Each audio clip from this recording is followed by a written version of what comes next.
TV KPM. Ya, mari kita kibarkan jalur gemilang. Kerana apa? Kerana lagi 2 hari kita akan menyambut Hari Malaysia yang jatuhnya pada 16 September setiap tahun. Assalamualaikum warahmatullahi wabarakatuh. Salam sejahtera what's up everybody. Anda sedang menyaksikan Sukses SPM 2021 bersama dengan saya Akmal Nazir. Apa khabar semua, sihat? Alhamdulillah. Hari ini hari Selasa 14 September 2021. Jadi kepada anda semua, ingat kita belum menang lagi, sila patuhi SOP, sentiasa menjaga jarak 1 meter, sentiasa memakai pelitup muka dan juga cuci tangan dengan gel pembasmi kuman. Baik, kalau kita berkira-kira lah kan, lagi beberapa bulan saja lagi calon-calon SPM akan menduduki peperiksaan yang cukup besar dalam hidup mereka, iaitu SPM 2021 pada bulan Mac nanti. Jangan gusar, jangan panik, jangan takut, terutamanya kepada murid-murid yang mengambil mata pelajaran ekonomi, kerana kita akan bersama dengan seorang guru yang katanya baju dia sama dengan baju saya. Maksudnya warna, ya. Nak tahu siapa guru yang saya maksudkan itu? Jom kita tengok profil guru hari ini. Malaysia! Dung dung dung. Malaysia! Dung.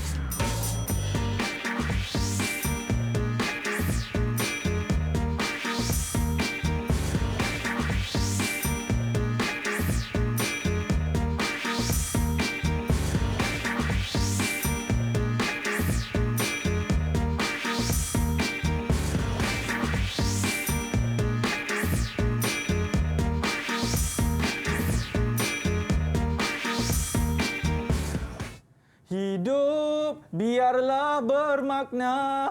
Macam nasyid, cikgu.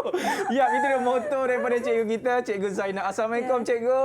Waalaikumsalam. Ya, cikgu punya pengalaman ni sebanyak 18 tahun dalam mata pelajaran ekonomi, cikgu. Ya. Saya ada satu soalan, cikgu. Ya. Soalannya, kenapa cikgu memilih warna yang sama dengan saya hari ini? Cita rasa kita sama. Cita rasa kita sama, cikgu. Ini, cikgu, betul ke? Katanya murid-murid kan yang mengambil mata pelajaran ekonomi ni, diorang kata macam susahlah nak dapat keputusan yang sukses, cikgu. Susah nak dapat A lah, susah nak dapat A lah. Betul ke, cikgu? Ekonomi ni memang sangat sukar, cikgu? InsyaAllah tak susah sangat, Akmal. Sebab ekonomi ni kan, murid-murid kata sebab susah sebab soalan kebat. Tapi sebenarnya soalan kebat tu pun dia ada banyak aras dia. Ada aras-aras dia, aras betul. rendah, sederhana, aras tinggi. Jadi kalau kata ekonomi itu sukar, tak berapa sukar lah. Ya. Saya rasa kalau mereka betul-betul faham soalan itu, selalu buat ulang kaji, sering bertanyakan kepada guru, insya-Allah boleh perolehi keputusan yang cemerlang. Betul ke, cikgu? Yang penting tahu teknik menjawab. Yes, itu dia. Jadi sebelum kita nak memperkenalkan sekolah pilihan hari ini, kita seperti biasa, kami Didik TV sentiasa melakukan protokol kesihatan. Jadi dengan itu saya nak minta Cikgu Zainab kita untuk kita lakukan sanitasi. Boleh ke, cikgu? Boleh. Okey, silakan, cikgu. Jom. Terima kasih, Akmal. Okey, baik. Cikgu boleh gunakan terlebih dahulu. Alright, dan diikuti dengan saya. Dan kita doakan Malaysia ni akan bebas daripada wabak COVID-19, ya. Okey, cikgu. Ini katanya anak-anak murid cikgu ni daripada Sekolah Menengah Kebangsaan Serendah. Ya, betul. Nak tahu siapakah mereka? Jom kita berkenal dengan mereka. Assalamualaikum, apa khabar? Jawablah, Waalaikumsalam. Okey, baik. Kita nak mulakan dengan ini dia, pelajar lelaki yang ke atas yang tak pakai cermin mata tu. Siapa nama awak? Gaya dia macam saya kan? Mungkin orang lain. Betul tu. Okey, silakan. Yup. Alright. Okey, Assalamualaikum dan salam sejahtera. Hai Cikgu Zainab, Abang Akmal. Hello. Hai. Nama saya Muhammad Syukri bin Iskandar. Boleh panggil saya Kak Erin, tak pun Syukri, sama je. Okey. Dan cita-cita saya adalah untuk menjadi seorang jurutera. Menjadi seorang jurutera. Saya ingat awak nak jadi host ke, pelawak ke, pelakon ke? Tak ada, Itu dulu, tak boleh dah. Sekarang dah bertukar. Okey. Baik, seterusnya. Ini siapa namanya? Afiqah Amira. Saya. Assalamualaikum dan selamat sejahtera. Waalaikumsalam. Hai cikgu, hai Abang Akmal. Nama saya Nurul Afiqah Amira binti Umar Arif. Boleh panggil saya Afiqah. Dan cita-cita saya ingin menjadi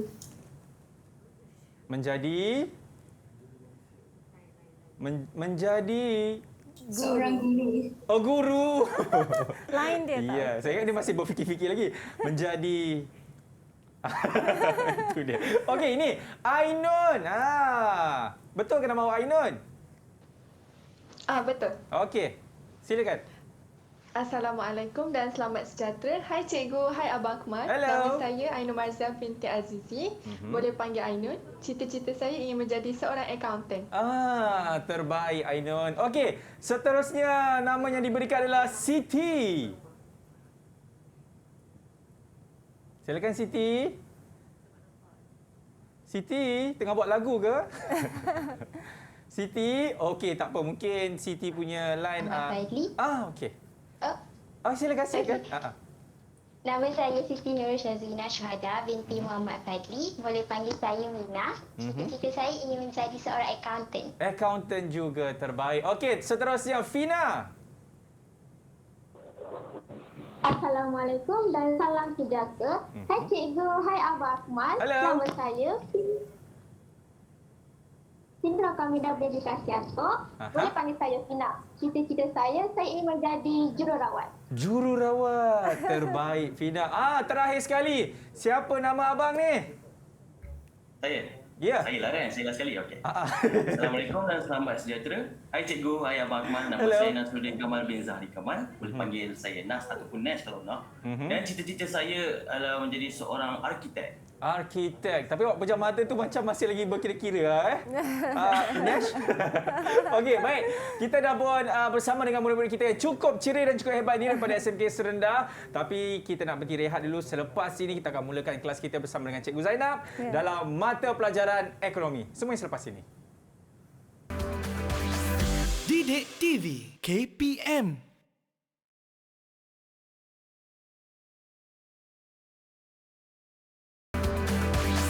Didik TV KPM.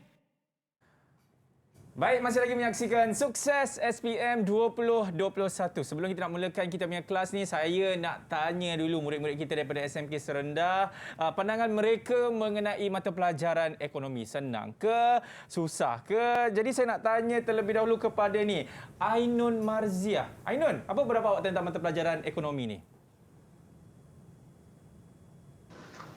Pada pandangan saya, tajuk yang kita belajar dalam ekonomi ni agak mudah sebab topik-topik tu sangat dekat dengan kita dan berlaku dalam kehidupan seharian kita. Contohnya macam bila kita pergi sekolah, ibu akan berikan wang saku kepada kita dan wang saku itu dikenali sebagai bayaran pindahan. Jadi berapa awak dapat wang saku awak? Tak apa, jangan jawab. Okey, seterusnya ni yang nak jadi arkitek tu, Nash. Pandangan awak mengenai ekonomi? Pada pendapat saya, bila saya belajar topik pendapatan individu ni, saya akan dapat mengetahui potensi pekerjaan pada masa sekarang dan pada masa hadapan.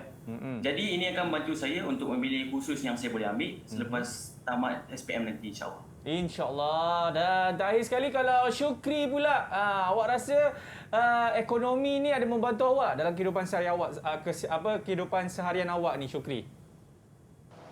Dia memang sangat bantu sebab saya dapat mengetahui pelbagai jenis pekerjaan yang ditawarkan pada masa kini dan setiap sektornya sangat memberi sumbangan yang besar kepada pembangunan ekonomi negara kita.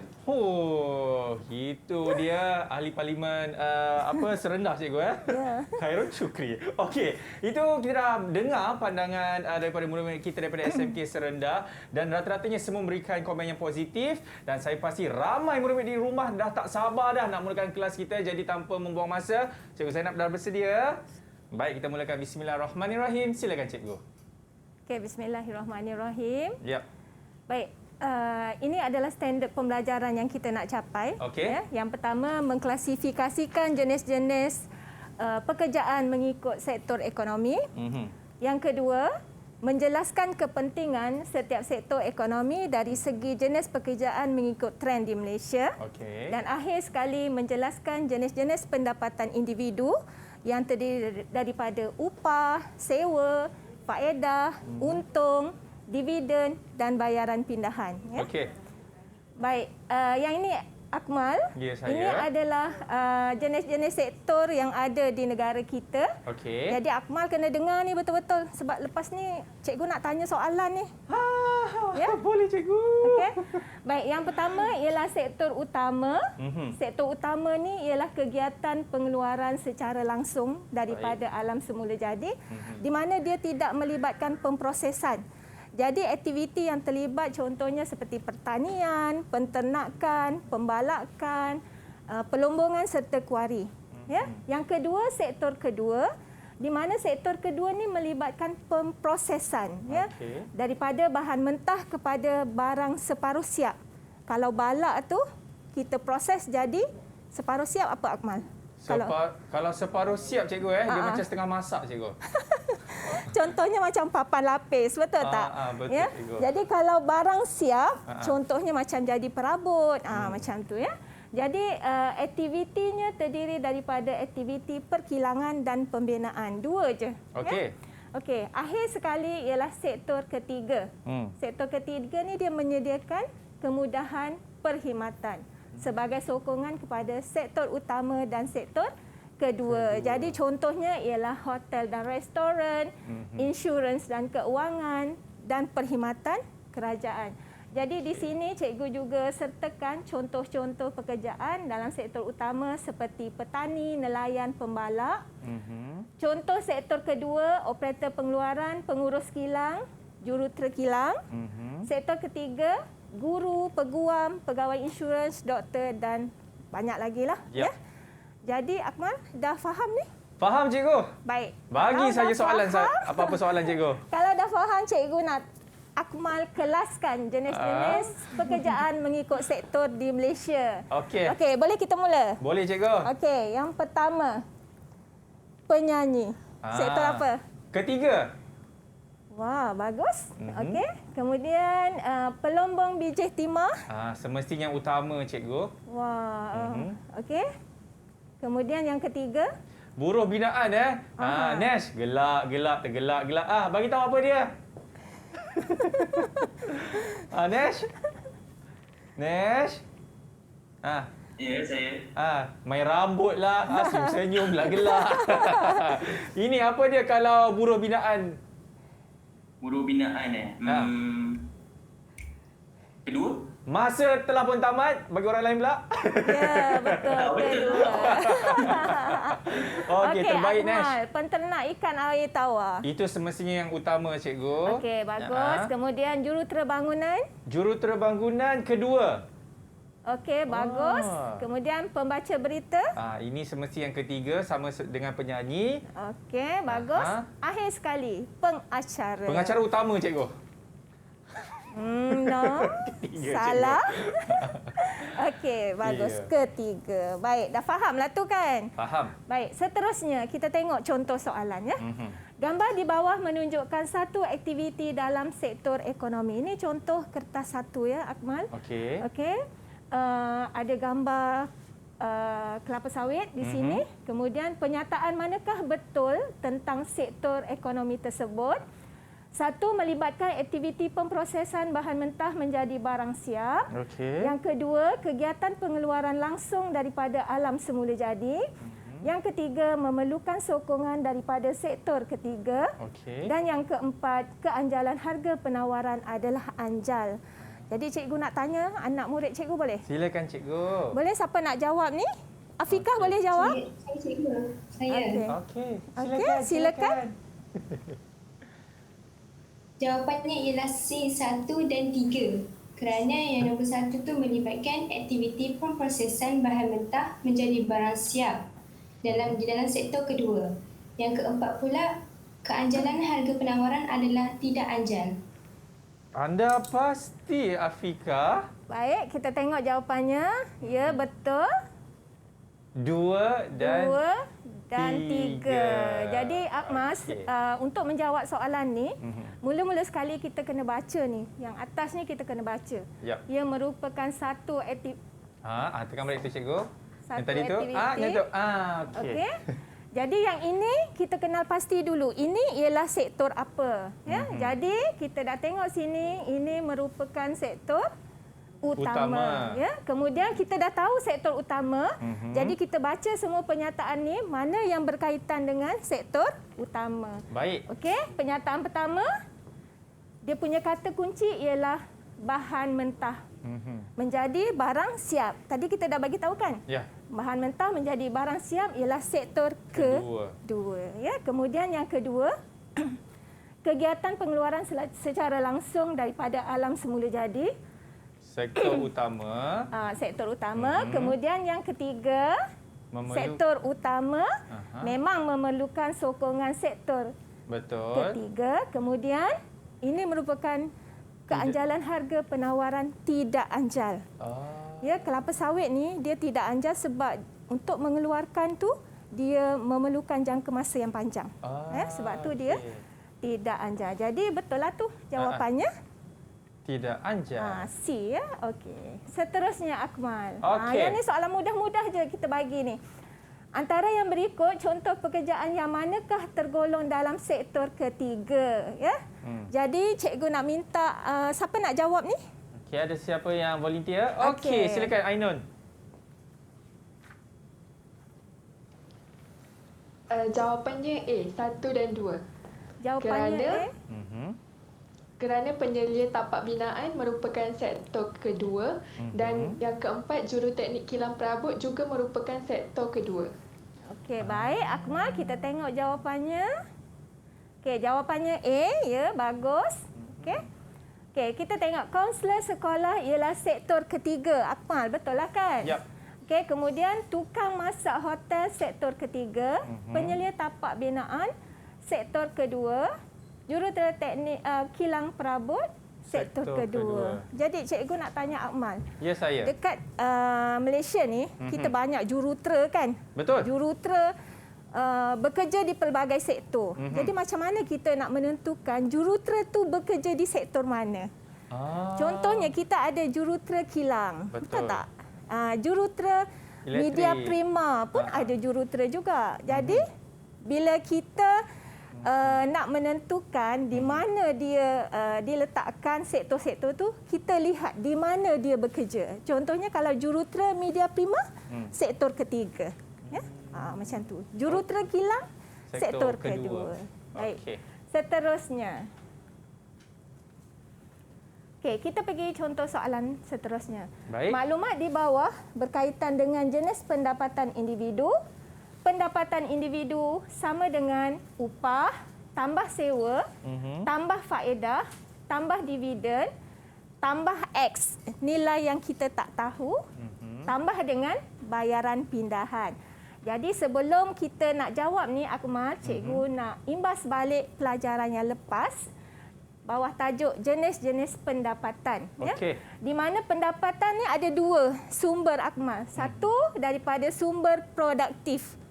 Yang kedua, sumber tidak produktif. Jadi apa yang kita panggil sumber daripada pendapatan produktif? Sumber pendapatan produktif maksudnya pendapatan yang diterima daripada faktor-faktor pengeluaran.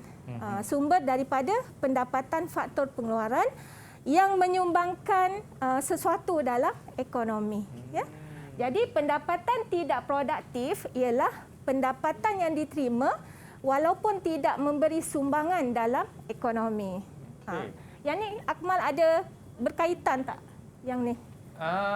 Saya pendapatan tidak produktif. Saya rasa tak ada, cikgu. Okey, kita pergi pendapatan produktif. Terdiri daripada upah, untung, faedah, dividen dan sewa. Manakala pendapatan daripada sumber tidak produktif, kita panggil dia sebagai bayaran pindahan. Jadi upah ni sebenarnya ganjaran kepada buruh. Buruh di mana dia menyumbangkan sesuatu mental atau fizikal dalam proses pengeluaran. Macam kita lah. Ya, selagi kita ada majikan, kita dipanggil sebagai buruh. Jadi kita menerima ganjaran dalam bentuk upah. Okey. Okey, Akmal. Okey, cikgu, faham. Okey, seterusnya untung. Untung ni ganjaran kepada usahawan yang menggabungkan, menyelaraskan faktor-faktor pengeluaran untuk menghasilkan barang dan perkhidmatan. Ya. Kemudian faedah ni ganjaran kepada pemilik wang yang menyimpan wangnya di institusi keuangan. Macam Akmal ada duit simpan dalam bank, dapat faedah ya. Betul. Okey, kemudian dividen ni sama, lebih kurang sama. Dia ganjaran kepada pemilik modal wang, pemilik wang yang menyimpan di institusi keuangan perbankan Islam. Contoh lain ialah mereka yang mencarum dalam KWSP dan juga yang melabur di dalam ASB juga dipanggil sebagai dividen. Pendapatan dividen. Okey, yang kelima sewa. Sewa ni macam kita memberi kebenaran tanah bangunan kita untuk digunakan oleh orang lain, kita panggil sebagai sewa, ya. Dan bayaran pindahan ni contoh lain macam Ainun kata tadi, mak dia bagi duit waktu dia nak pergi sekolah, kan? Itu kita panggil sebagai wang saku. Yes. Jadi itu ialah bayaran pindahan. Contoh lain macam pencen pesara kerajaan dan sebagainya. Oh, tergolong dalam bayaran pindahan juga, cikgu. Ya. Okey, kita jawab soalan tadi. Okey. Baik, siapa nak jawab soalan ni? Siapa tu? Baik, Wina. Jawapannya C. Pak Abu mendapat RM200 sehari setelah menolak kos daripada jumlah hasil operasi gerainya merupakan untung. Jawapan A salah kerana Puan Tan menerima RM3,000 atas penggunaan aset miliknya oleh firma ABC merupakan sewa. Manakala yang B, Encik Ali disediakan RM2,000 sebagai bantuan modal perniagaan oleh Pusat Zakat merupakan bayaran pindahan. Dan yang terakhir, Cik Royce diberi kenaikan RM100 sebulan oleh majikan kerana berjaya gandakan jualan syarikatnya merupakan upah. Baik, kita tengok jawapannya Akmal. Okey. Baik, yang A tu betul sewa, B bayaran pindahan, C untung, D upah. Jadi Akmal, untuk jawab soalan ni, langkah pertama kita kena cari nilai X ni dulu. Okey, cari X dulu. Cari nilai X dulu. Cikgu dah boleh bulatkan, cuba cikgu bulatkan. Okey, cari nilai X. X ni ialah untung. Jadi daripada penyataan tu kita cari mana yang untung. Jadi jawapannya ialah C. Ya. Okey. Boleh ni Akmal? Boleh cikgu. Boleh ya. Ni soalan-soalan mudah aja ni. Okey, contoh soalan lain.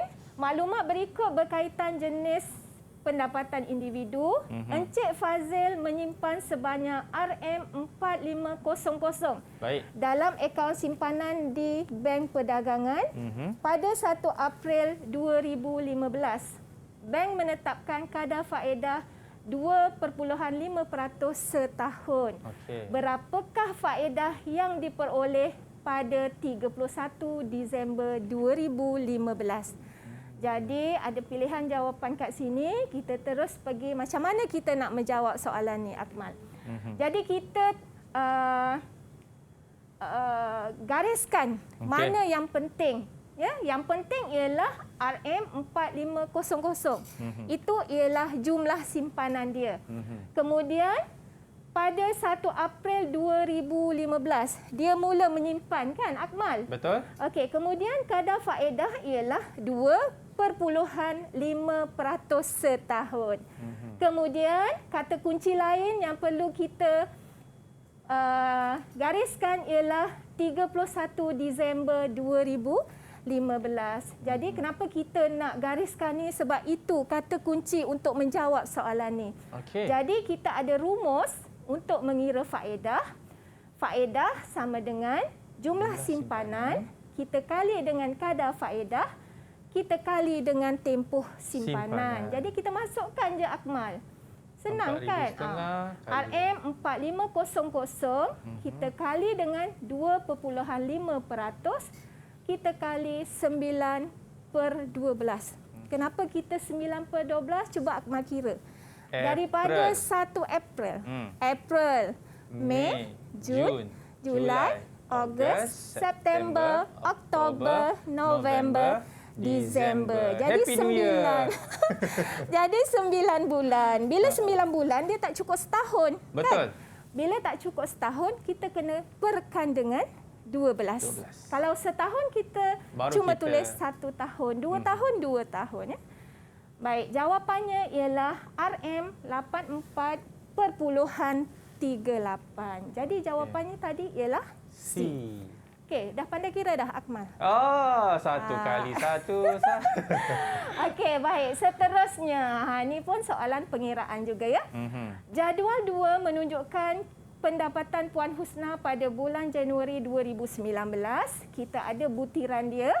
Upah RM2,000, sewa diterima 300, bantuan anak melanjutkan pelajaran ke IPTA 1,000, bantuan awal persekolahan 100, pemberian anak 180. Soalannya, berapakah pendapatan faktor produktif Puan Husna pada bulan tersebut? Jadi kita gariskan kata kunci kita, pendapatan produktif. Boleh anak murid cikgu tolong jawabkan soalan ni? Ada sesiapa? Okey, Syukri. Okey, untuk soalan ni jawapan dia A. Sebab berdasarkan jadual, terdapat 2 sahaja pendapatan daripada faktor yang produktif, iaitu upah dan sewa. Jadi, upah RM2,000 tambah dengan sewa yang diterima adalah 300. Sama dengan 2,300. Jawapan dia A. Baik, jawapannya, wah pandailah anak-anak cikgu ni. Terbaiklah. Tengok, nampak tu. Okey, betul macam Syukri kata tadi, 2 yang atas ni ialah produktif. Bantuan anak ke IPTA, bantuan awal persekolahan, pemberian anak tu kita kelaskan dia sebagai pendapatan dari sumber tidak produktif. Jadi jawapannya ialah A. Okey, bagus. Alright. Okey, ini ialah satu lagi contoh soalan dalam kertas 1 yang kita panggil soalan betul salah ya. Jadi soalan ni soalan di bawah berdasarkan pilihan jawapan seperti jadual di bawah. Okey. Yang ini siapa nak jawab ya? Ada sesiapa nak jawab? Fina ya. Okey. Okey, Fina boleh jawab ni. Boleh ke Fina? Boleh cikgu. Alright. Boleh. Pernyataan satu, aktiviti sektor seperti forest mencari gali kawasan minyak di luar pesisir pantai menurut kepakaran jurutera pengeluaran. Pernyataan tersebut salah kerana pernyataan itu merupakan sektor utama. Manakala pernyataan kedua, peningkatan peluang pekerjaan seperti jururawat dalam sektor ketiga dan mengurangkan jumlah pengangguran negara. Pernyataan tersebut betul kerana jururawat dalam sektor ketiga. Maka jawapannya adalah B. Baik, Akmal, kita tengok jawapan dia. Ya, kita tengok ya. Aktiviti sektor ketiga seperti proses mencari gali. Ya, ini salahlah sebab mencari gali ni ialah sektor utama. Sektor utama. So jadi jawapannya ini ialah salah. Kemudian pernyataan kedua, peningkatan peluang pekerjaan seperti jururawat dalam sektor ketiga. Ya, memang betul lah. Yep. Sebab jururawat memang dalam sektor ketiga. Jadi salah betul, kita tengok yang ni lah. Ya, salah betul, jadi jawapannya ialah B. B. Boleh Akmal? Boleh. Okey, habis dah soalan untuk kertas 1. Sekarang kita pergi kepada soalan kertas 2 bahagian A. Okey. Ya, dalam kertas 2 bahagian A, di sinilah kita kemahiran kita dalam teknik menjawab kita boleh aplikasikan sebab di sini markah dia Akmal ya. Okey. Baik, soalan yang pertama. Jelaskan konsep-konsep berikut. Bila ada kata tugas jelaskan, jelaskan maksudnya kita dikehendaki memberi keterangan tentang satu-satu perkara supaya dia mudah dan jelas difahami. Itu maksud jelaskan. Jadi kalau jelaskan konsep, sebenarnya soalan dia terbuka selagi ada betul jawapannya, selagi tu markah boleh diberi. Apa-apa saja selagi betul lah. Ya? Itu jelaskan konsep. Jadi yang pertama, jelaskan konsep untung. 3 markah. Bila kita menjawab soalan kertas 2, tak kiralah bahagian A atau bahagian B, kita sentiasa kena lihat pada markah. kalau markah 3 ni Akmal, maksudnya sekurang-kurangnya ada 3 isilah kita kena jawab supaya kita dapat markah maksimum di sini ya. Baik, siapa nak jawab soalan ni? Oh, okey, Nash.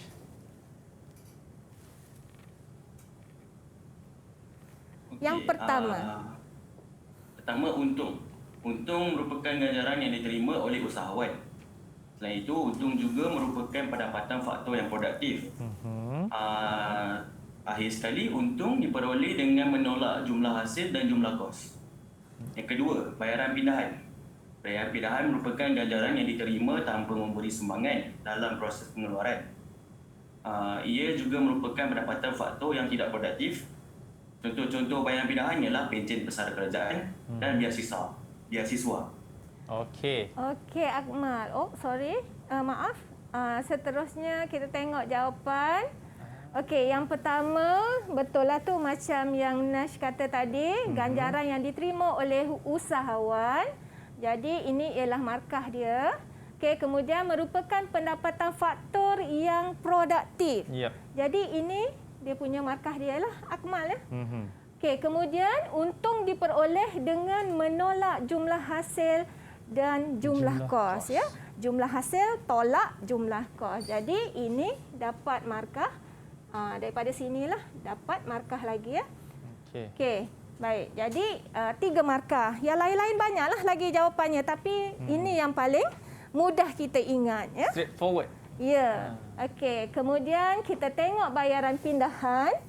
Ganjaran yang diterima tanpa memberi sumbangan. Ni dia punya markah dia. Okey, kemudian merupakan pendapatan faktor tidak produktif. Ni lagi jawapan dia. Okey, kemudian contohnya. Ni boleh bagi contohlah ni. Ya, ni pun boleh dapat Markah juga. Senang kan Akmal? Siapa kata ekonomi susah, betul tak? Siapa cakap tadi tu? Syukri ke? Okey, boleh kita pergi soalan seterusnya Akmal. Okey, cikgu, sebelum kita nak pergi ke soalan seterusnya, kita nak berhenti rehat dulu, boleh ke cikgu? Boleh. Okey, anda semua jangan ke mana-mana selepas ini. Kita akan kembali lagi dalam Sukses SPM 2021. Didik TV KPM.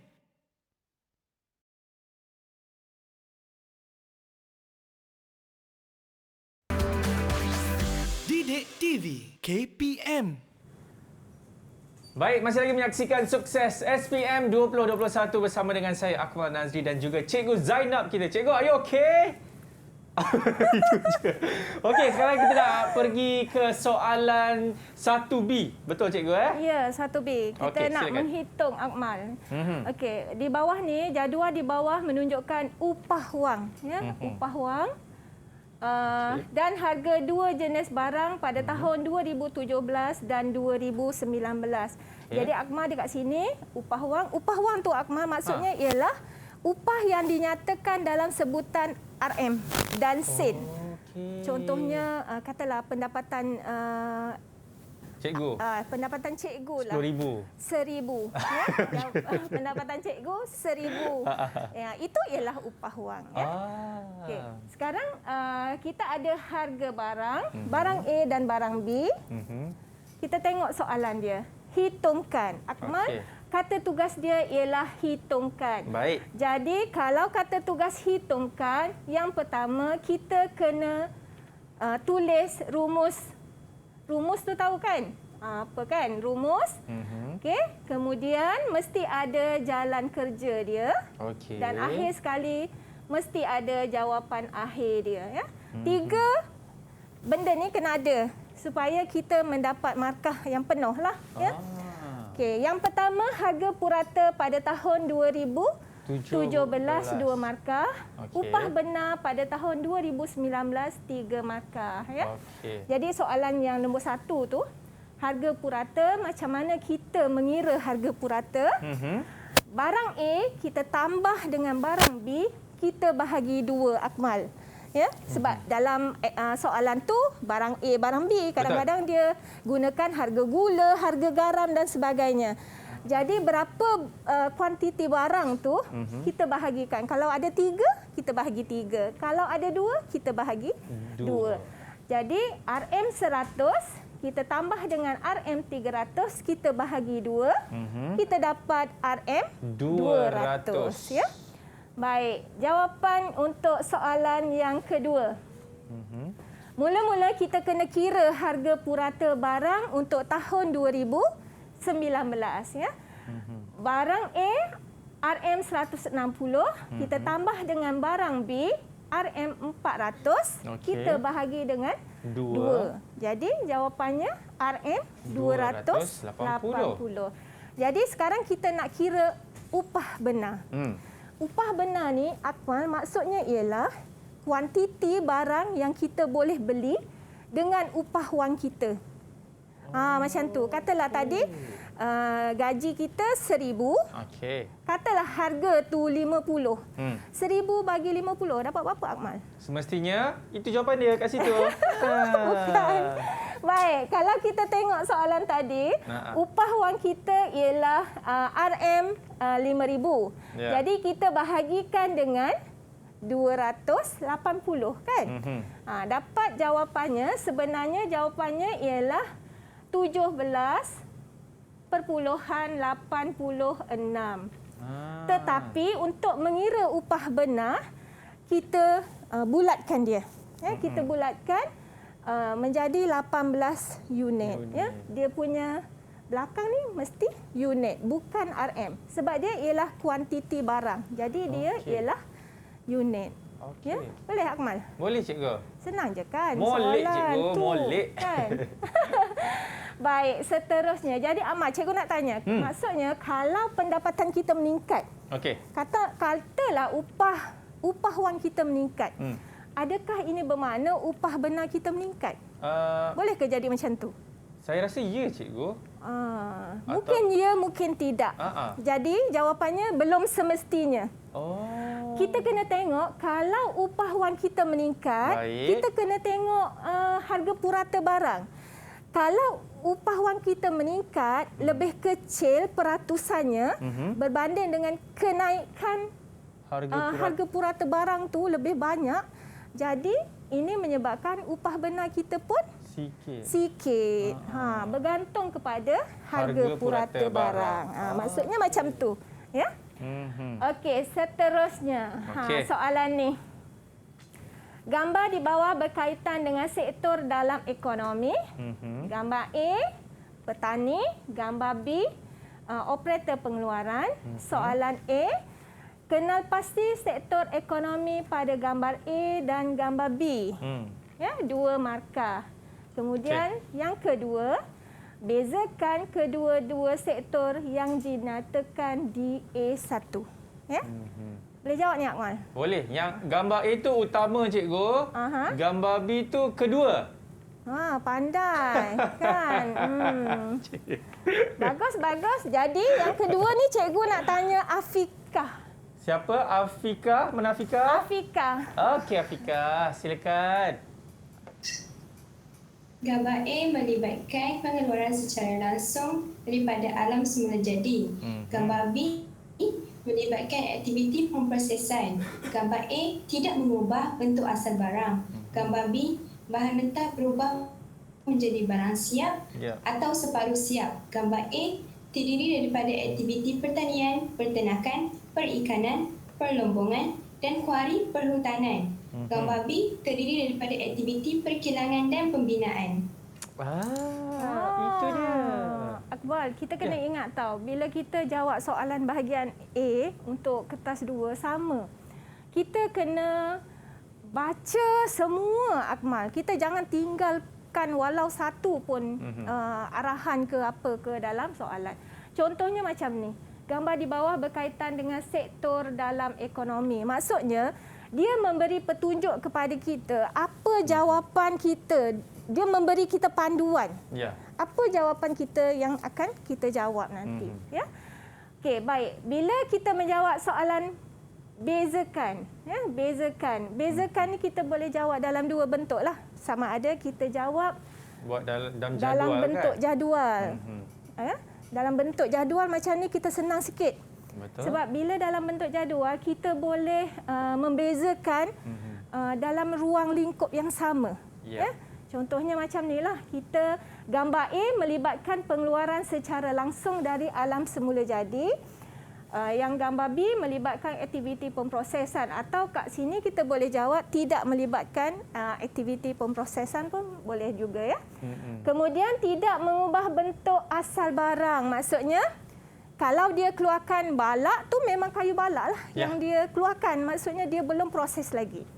Kemudian yang seterusnya, bahan mentah berubah menjadi barang siap atau separuh siap. Macam kita bagi tahu tadi contoh kayu balak. Betul tak Akmal? Ya. Jadi kayu balak kalau separuh siap menjadi papan lapis. Kalau menjadi barang siap contohnya ialah apa tadi? Rambut. Ya. Okey, baik. Yang akhir sekali terdiri daripada aktiviti pertanian, penternakan, perikanan, perlombongan dan kuari serta perhutanan. Ya. Kemudian gambar B terdiri daripada aktiviti perkilangan dan pembinaan. Okey. Kan senang je Akmal kan? Okey. Kemudian soalan ni. Gambar di bawah berkaitan dengan sektor dalam ekonomi yang sama tadi kan? Cuma dia bahagian B. Mengapa generasi muda hari ini kurang berminat memilih sektor seperti gambar A sebagai kerjaya? Ini. Ya? Ni soalan ni tak ada dalam buku teks Akmal. Ya, ini yang dikatakan kebat. Bila tak ada dalam buku teks, kita kata itu ialah soalan kebat ataupun situasi baru, itu pun kita boleh panggil dia sebagai soalan kebat. Ya, sebab tu cikgu kata jangan risau. Kebat ni belum semestinya susah. Sebab dia pun ada aras-aras dia. Aras rendah, sederhana, aras tinggi. Jadi calon-calon SPM jangan risau ya. Yang tu ya. Baik, ada siapa-siapa nak jawab soalan ni? Siapa? Ainun, silakan. Generasi muda hari ini kurang berminat memilih sektor seperti gambar A sebagai kerjaya kerana suasana tempat kerja yang tidak selesa seperti pekerjaan ini terdedah kepada cuaca yang panas terik atau hujan. Selain itu, daya pengeluaran yang dihasilkan oleh pesawah padi rendah yang menyebabkan pendapatan yang diterima juga rendah. Jadi, pekerjaan ini tidak menjanjikan pulangan pendapatan yang stabil dan menarik. Ini menunjukkan hasil pendapatan yang diterima tidak tetap atau lambat mendatangkan hasil. Ini kerana pekerjaan ini bergantung kepada cuaca, musim dan saiz tanah. Baik, okey, bagus Ainun. Akmal setuju tak dengan pernyataan ni? Yang diberikan oleh Ainun tadi? Tak, dengan soalan ni lah. Oh, soalan ini cikgu sejujurnya saya setuju cikgu dengan apa yang dikatakan oleh Ainun tadi, yang mana mungkin orang kata tempat pekerjaan yang kurang selesa, yang katanya panas, lepas dari segi pendapatan pun mungkin tak sebesar yang macam sektor-sektor yang lain jugalah cikgu. Ya. Daripada pembacaan cikgu, ada seorang profesor hasil daripada kajiannya. 28% mereka yang terlibat dalam sektor pertanian contohnya merupakan golongan yang berumur dalam lingkungan 50 tahun ke atas. Ya. Jadi ini menunjukkan bahawa mereka yang berada di sektor pertanian tu golongan tua, betul tak Aiman? Betul tak Akmal kan? Jadi mengapa generasi muda hari ini kurang berminat memilih sektor seperti gambar A sebagai kerjaya? Betul macam Ainul dengan Akmal jawab tadi. Kita tengok jawapan lain. Yang jawapan lain ialah persepsi masyarakat yang menganggap pekerjaan tersebut tidak menjamin kehidupan berkualiti. Ya, jadi macam mana kita nak memastikan supaya persepsi orang ramai tentang sektor utama ni, terutama sektor utama seperti pertanian, penternakan ni tidak lagi dianggap sebagai sektor yang berbahaya. Orang kata kadang-kadang orang panggil dia sebagai sektor yang dikelaskan dalam 3D. 3D itu apa Akmal? 3D yang pertama, D pertama difficult, sukar, kan? D yang kedua, Dangerous. berbahaya. Okey. D ketiga, dirty, kotor. Jadi bila keadaan ini berlaku, macam mana kita nak mengubah persepsi orang tu, Akmal? Apa kita kena buat, Akmal?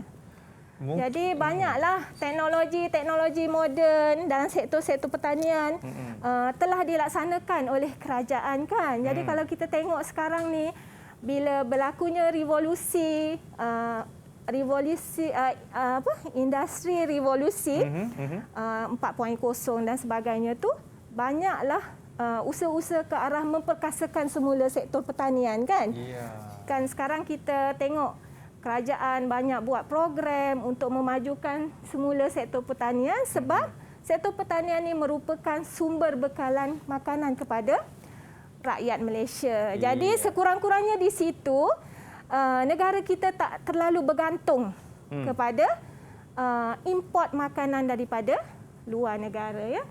Okey, kemudian disebabkan lain ialah hanya menguntungkan orang tengah. Kalau kita lihat kan, bila petani-petani itu dia jual barang dia kepada orang tengah. Betul. Jadi yang untung ni orang tengah lah kan. Jadi yang orang yang mengeluarkan ni rasa macam alamak tak ada untung lah. Jadi buat apa nak keluarkan? Macam itulah. Jadi kita boleh ubah persepsi melalui masa. Dan sekarang kerajaan pun ke arah itu sekarang, memperkasakan semula sektor pertanian, penternakan melalui pertanian moden yang lebih canggih, yang lebih berdaya saing dan sebagainya ya. InsyaAllah, amin. InsyaAllah kan. Okey. Baik cikgu, sebelum kita nak pergi ke soalan seterusnya, kita nak berehat sekali lagi, boleh cikgu? Boleh.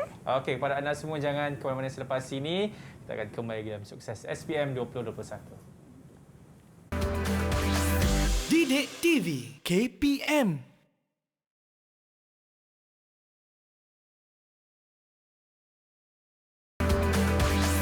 Didik TV KPM. Alhamdulillah, masih lagi menyaksikan Sukses SPM 2021. Cikgu Zainab, saya macam tak cukup lagi lah contoh-contoh soalan yang Cikgu Zainab berikan. Kita ada yang lain tak cikgu? Baik, kita ada lain Akmal. Ini lain dari yang lain. Apa dia tu? Baik, kita ada soalan bahagian B. Cikgu nak tunjukkan ini yang kita panggil sebagai soalan rubrik. Soalan rubrik. Oh, rubrik. Soalan rubrik ni maksudnya pemarkahan tu berdasarkan kepada tahap-tahap. Kita ada tahap 1, tahap 2, tahap 3. Jadi tahap 1 ni biasa markahnya ialah 1 hingga 3 markah. Okey. Tahap 2, 4 hingga 6 markah. Dan tahap 3 yang kita nak anak-anak murid kita ni dapat ialah tahap 3 iaitu 7 hingga 6 markah. 7 hingga 6? 7 hingga 9 markah. Oh, minta maaf ya. Okey. Baik, sekarang dekat soalan ni kita ada maklumat berikut berkaitan dengan satu tindakan kerajaan terhadap sejenis pendapatan individu. Ya. Kuala Lumpur, perintah gaji minimum baharu yang dinaikkan kepada RM1200 sebulan di bandar-bandar utama di bawah pentadbiran 57 Majlis Bandaraya dan Majlis Perbandaran sudah diwartakan dan akan berkuat kuasa 1 Februari 2020. Sumber ubah suai daripada Berita Harian Online 19 Januari 2020. Soalannya, keputusan kerajaan tersebut memberi impak positif. Jadi Akmal, kita gariskan perkataan impak positif kepada golongan muda. Ya. Kemukakan hujah anda secara terperinci 9 markah. Jadi Akmal, pada bahagian B ni dia ada pecahan A, B, C. Jadi macam mana kita nak tahu soalan ni ialah soalan rubrik, kita tengok pada mana-mana dalam pecahan 3 pecahan tu yang markah dia paling tinggi. Jadi kalau dekat sini soalan C paling tinggi ialah 9 markah. Jadi inilah soalan rubrik. Ya. Jadi macam mana kita nak menjawab soalan rubrik supaya kita boleh dapat 9 markah tu? Jadi yang pertama Akmal, bila kita dapat soalan rubrik, yang pertama kita kena kenal pasti idea kita. Kita senaraikan idea kita. Kemudian dah dapat, mungkin kita ada 2-3 idea kan? Tapi kita pilih satu idea kita yang paling baik yang kita boleh kembangkan. Jadi satu huraian yang mendalam. Cikgu suka nak gunakan konsep yang ni, Akmal. Yang mana? Cikgu boleh tekan lagi sekali? Okey, macam Akmal pernah tengok orang lidi tak? Dulu kecil-kecil kan lukis orang lidi kan? Okey. Kan? Okey, dekat bahagian ni ialah kepala. Betul. So idea. Kepala ada berapa? Satu. Jadi ini adalah idea. So, jadi idea kita ni kena satu, tetapi kita huraikan secara mendalam. Mendalam maksudnya lagi ke bawah, lagi ke bawah, lagi ke bawah. Jadi murid yang mendapat tahap 3 ini ialah murid yang boleh menganalisis teori-teori ataupun konsep-konsep ekonomi dengan situasi yang dia tanya ni. Ya? Dia boleh menganalisis, kemudian membuat huraian secara mendalam. Kalau murid setakat boleh menyatakan fakta tapi dia tak boleh menjelaskan fakta contoh tersebut, juga, berikan contoh. Kita baru boleh bagi kepada tahap 1 sahaja. Ya, jadi nak dapat tahap 3 mesti huraian secara mendalam. Jadi macam mana kita nak mendapat huraian yang secara mendalam tu? Dengan menganalisis beberapa perkara. Contohnya, yang pertama, kita menganalisis konsep-konsep ekonomi tadi dengan menggunakan yang pertama rajah. Dalam ekonomi, rajah adalah keluk. Ya, Akmal, keluk. Jadi, keluk tu kita kena huraikan. Kita tak boleh lukis keluk tanpa huraian ataupun huraikan je tapi tak ada keluk, ya. Kemudian yang ketiga, kita dah buat keluk tadi, kita kena masukkan elemen-elemen lain yang merentas tajuk. Contohnya nanti cikgu tunjukkan cara cikgu jawab soalan ni. Merentas tajuk, contohnya kita kaitkan dengan objektif makroekonomi, kaitkan dengan pendapatan negara, kaitkan dengan jenis-jenis cukai dan sebagainya. Ya? Maksudnya merentas tajuk. Baik. Kita bukan setakat kalau soalan tentang pendapatan individu, hanya pasal pendapatan individu. Okey, cikgu, mungkin kita boleh terus melihat jawapannya cikgu kerana kita... Okey, boleh? Ya. Okey. So, baik, sekarang ni berdasarkan kepada ni, idea kita ialah apabila upah meningkat tadi, kuasa beli kita akan meningkat. Ya, kemudian kita bagi contoh, Akmal. Kuasa beli meningkat, contohnya kita membeli makanan, pakaian dan keperluan lain. Kesannya pengguna dapat memaksimumkan kepuasan dan taraf hidup. Sampai sini, Akmal, ini baru dapat tahap 2. Ya? Ini baru dapat tahap 2 sahaja. Kalau murid setakat cerita taraf hidup meningkat, kuasa beli meningkat, baru dapat tahap 2. Kemudian kita analisis menggunakan keluk. Jadi cikgu, sebab atas ni cikgu dah kata kuasa beli meningkat, jadi cikgu pun lukis keluk permintaan yang beralih ke kanan. Okey, macam inilah contohnya macam cikgu. Inilah contohnya. Alright, okey. Nampak dan fahamkan betul-betul itu dia. Okey, baik. Ni huraian dia. Kemudian, nampak tak cikgu kaitkan dengan motivasi, cikgu kaitkan dengan produktiviti, akhir sekali cikgu kaitkan dengan objektif makroekonomi, pertumbuhan ekonomi tercapai. Ya, akhir macam sekali itulah kita buat rumusan. Baik. Terima kasih banyak kepada Cikgu Zainab. Jangan risau. Kalau mungkin ada lagi yang kurang faham lagi mengenai mata pelajaran ekonomi, cari je cikgu dekat Facebook. Betul cikgu dekat Instagram pun ada, dekat TikTok pun cikgu ada juga. Okey, jadi Cikgu Zainab, terima kasih banyak cikgu. Dan juga murid-murid kita daripada Sekolah Menengah Kebangsaan Serenda. Saya doakan kejayaan adik-adik dalam SPM 2021 nanti. Jangan stres, okey? Alright, selepas ini anda akan bersama dengan Nisa K dalam mata pelajaran English Literature. Sekejap lagi pukul 5 petang. Saya Akmal Nazri. Kita jumpa lagi. Assalamualaikum. Bye-bye.